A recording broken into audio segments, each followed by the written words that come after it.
that is probably why I left. No fault of the company, just that I am a technical person, Right. and I was getting bored. You know. Right. Yeah. You needed to be you needed projects on Mm. on a timely basis to keep Mhm. moving. Yeah, unfortunately, not long after I left, I think the recession started easing, and then they revisited all those plans and Okay. Yeah. eventually implemented them all. Yeah.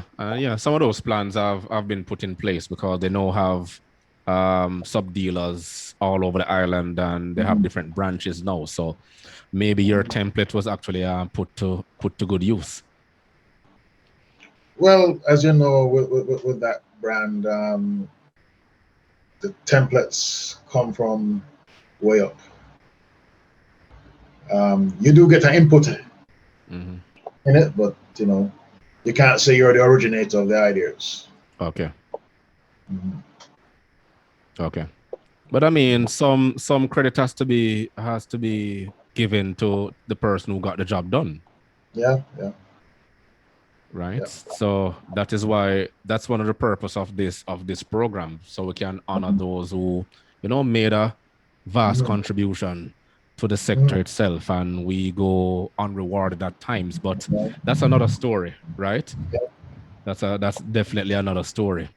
Mhm. But like I said, from myself, I just want to say thank you because what you did, and I was there to witness it, was a revolution in the way how the dealership is basically operating now and the facilities that are being enjoyed by the many individuals that are there, both internal and external. So Yeah. like I said, kudos to you. It was very commendable. Okay. And it was a pleasure working with you at the time because myself and you, we were project oriented. Yeah. We wanted to get stuff done, right? And we Mhm. got the job done in the required time that was needed. But as you know, life happens and we Mhm. started to pull into different directions. Yeah. And we saw the outcome now, and then we just move on. That's how it is, right? Yeah.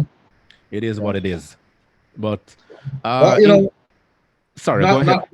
not being in that industry anymore, I do miss certain things about it. I mean, the competition between brands, keeping track of the numbers. Okay. That Yes. was, you Yeah. remember the morning meetings, and you hear what the what the numbers for the month were like. That was pretty exciting stuff. Yeah. Yeah. Yes. Yes. I know. The and looking at the market share and all that, and Yeah, the yeah. market share. And, So you learned a couple jargons there. yeah, man. Yeah, yeah.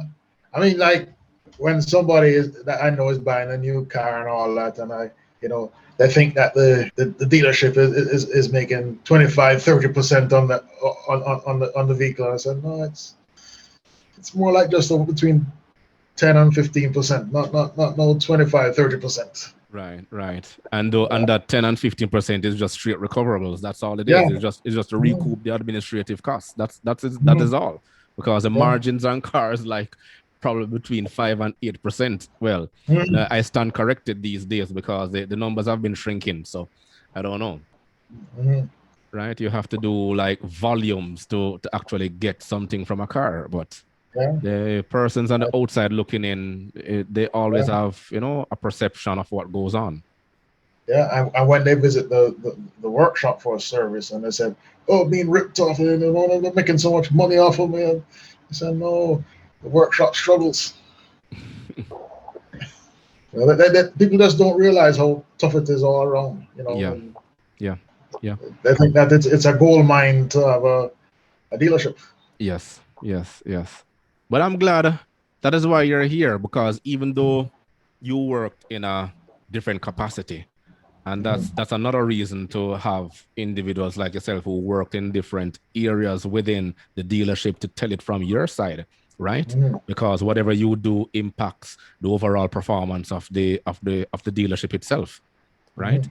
And from a facility standpoint, you had to make it convenient to have a flow for the customer to come in and have a good Yeah. experience when they're either buying a car or getting their car service or coming to purchase parts. That's basically what it Yeah. is.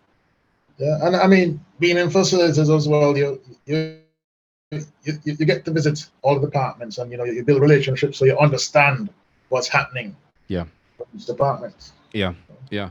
And the funniest thing though, because in North America here, I don't recall seeing someone like you holding a position like that. Most of those positions are basically outsourced.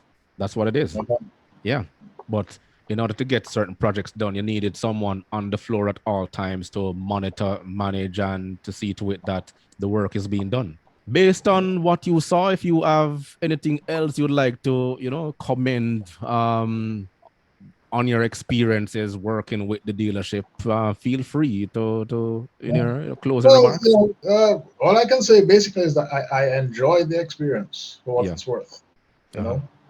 And if it wasn't for the recession and the projects that were supposed to happen in my time were happening, maybe I'd still be there today. You know? Okay. Okay. Because It was, it it's a very fast-paced industry, was, right? And the thing about with working in a dealership, you have an eye for something, especially if you're trained in a particular brand or a particular manufacturer, the way how they do things, yeah, right?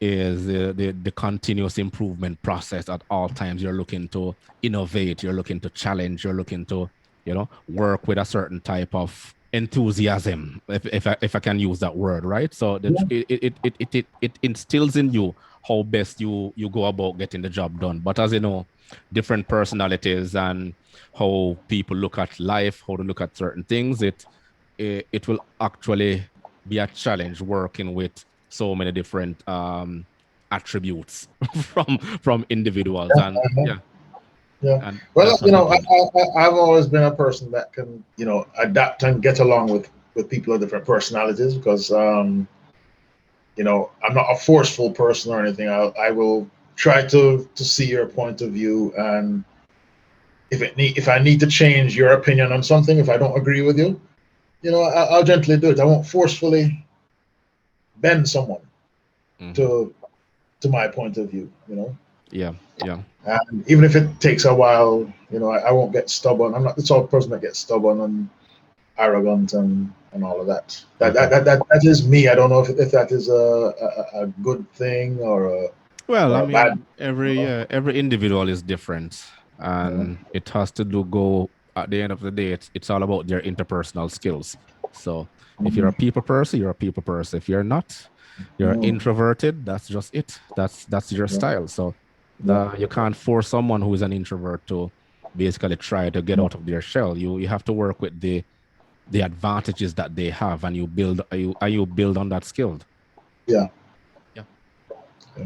All right. So, Dean, I want to thank you. I know tonight's program is a little bit shorter than the usual one, but what you have said and told us tonight is another eye-opening factor based on the work that you did and the contribution you have made. So, I want to thank you again for joining, Thank and you for having me. hopefully if you have any other stories you want to share, well, I wouldn't say stories, experiences. If you have any other experiences that come to the top of your head you want to share Well, with us, like the time on the excursion when the car floated. the car floated. What was that? I don't remember. We went on a 4x4 excursion and crossing a river. I was told, come on, man, come on, you can do it. And I wasn't too comfortable crossing the river in that vehicle. Okay, And okay. halfway across, it started Yes, to float. it started to float. And Oh my yes, I passenger bailed, remember. I remember those excursions. Yeah, that's my, what my, I look my forward to passenger it. bailed on me. And the passenger jumped out the window and Yeah, man. but tell you what, we're gonna hold off on that one and wait for a part two because we need some more of those adventures. Mhm, Okay. Yeah, the 4x4 excursion. Those mhm. were fun times. But Yeah, Dean, thank you yeah, again. And no problem, hopefully Chris. hopefully we can talk in the very, very, very near future. Yeah, man. Okay. All right. All Have a right. good one. Take care. All right. You too. Bye bye.